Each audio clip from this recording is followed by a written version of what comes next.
happy Wednesday, happy beautiful day out there, better than last week.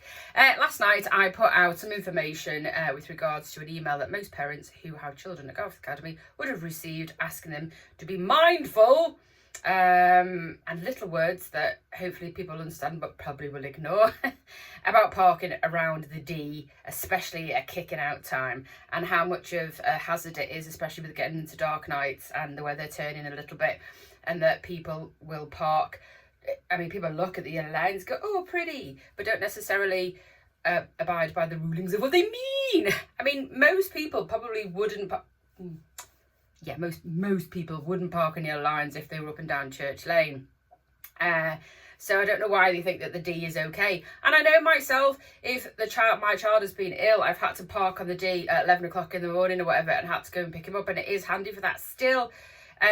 If we can get into the school, because sometimes there is accessibility into the school and coming out. But I think it's more so people are a bit annoyed.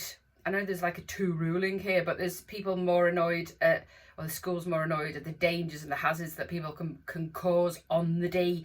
That's the big issue here, especially when the buses and it's kicking out time and people have time to sit there from 2 o'clock. I've seen you. If you've got time to stand there at 2 o'clock and your child's not coming out till 25 to 3, you've got 35 minutes to park further away and get your child to walk. And I know there'll be some children that do need to be dropped off, and there'll be revisions and permissions allowing that to happen. However, most children can walk, because most of our schools, primary schools as well, were built in the middle of our estate in the 60s when they were all built, and they have expanded and they have grown. Therefore, the school numbers are now open to other areas, therefore people have to drive. But it's just the sitting on top of the school. I don't understand it. And if it causes a hazard, it's like meh. But what the school doesn't want to happen is for an incident to happen where a child or an adult is injured due to someone just not being mindful about how or where they park. And usually in these cases, it's like dangerous road syndrome, isn't it? Where someone gets knocked over, someone gets hurt, and then they put traffic lights up. It's or a roundabout or give way signs or whatever. That you don't really want that to happen. So my take on, or my interpretation of what the school want to say, what I'd like to say, but what I can't say, that's my interpretation, adding a little bit of Fast and Furious, and that if you don't get the last space in by the day, you're not necessarily going to be a rotten egg. So it's just my interpretation and my take on what the school probably want to say, and have been saying for years and years, like every school in the whole of the UK, where there is a space for someone to not be, they'll try and get there. Because I just don't. I mean, I'm lucky enough that both children could walk to primary and secondary school. And I know that that's not the case for everybody, but once the school playground is, school car park, should your school have one, is blocked, then you just park further away and walk. But people don't have that. Not a lot of people have that capabilities or thought process now, as that's what you can do. And your child's not going to be let out of primary school if you're not there. So again, there will be certain children and certain reasons and certain provisions and certain permissions. We're not talking about them. We're just talking about people who just can't be asked. So there's many, but luckily, and I've never understood it, there's lots of people that do sort of park a bit further away because, like me, if I've ever had to drive to school, the thought of actually getting out of all that traffic that's literally piled on top of each other, and then getting out of that takes me longer than actually parking further away and walking with said child and then being able to drive quite freely away. So it was just a thought process. It was something that I thought was quite funny. And school, I'm sure, would love to say more, but they can't. They can't. I've also tried to get in touch with NISA. A lot of people over the last couple of months have been a bit annoyed and vocally put it on certain social media pages about it aesthetically not looking its best. That's very politically correct. And it doesn't. I think they have improved a few little bits, but it could be better. But unfortunately, it's sort of fallen on deaf ears a little bit, and they haven't been able to get any communication from NISA about what their plans are to maybe improve the aesthetic of the shop or whatever. But my biggest beef with NISA, and it's not, and I'm who runs Nisa and the team and the family are really lovely people, really lovely family. And I've met them as soon as they came in to Nisa. They've got 5 or 6, they've probably grown now since I last took them. It's quite some years ago. Lots of convenience stores all around the UK don't ever have an issue, but they do have and have had in the past, and I hope it's changed, but they have had some racial issues in Garforth which they'd never had before. So that was always a little bit crappy to hear. Still gets my goat that people are still there to shop.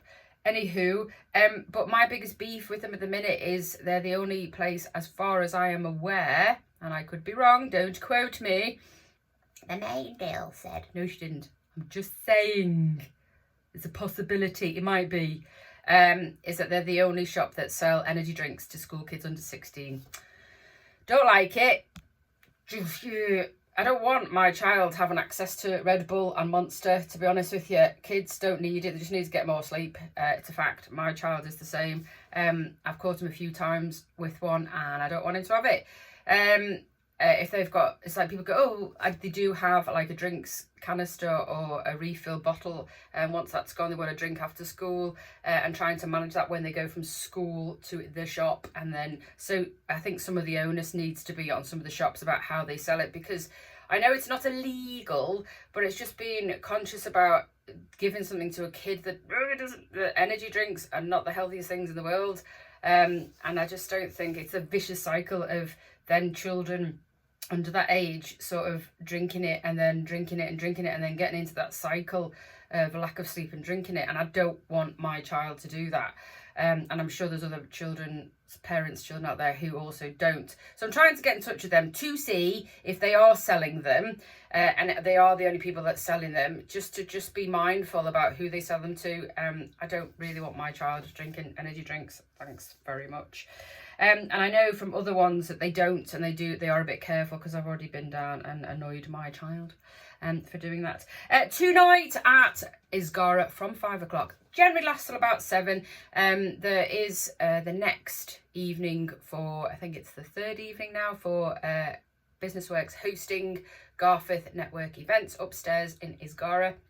And it is being sponsored this time from Clark's Business Recovery on Fusion Court, which is an insolvency and advice company, and they're hosting because Isgara are providing a little refreshments and nibbles, so they are sponsoring that, which is really kind of Clark's.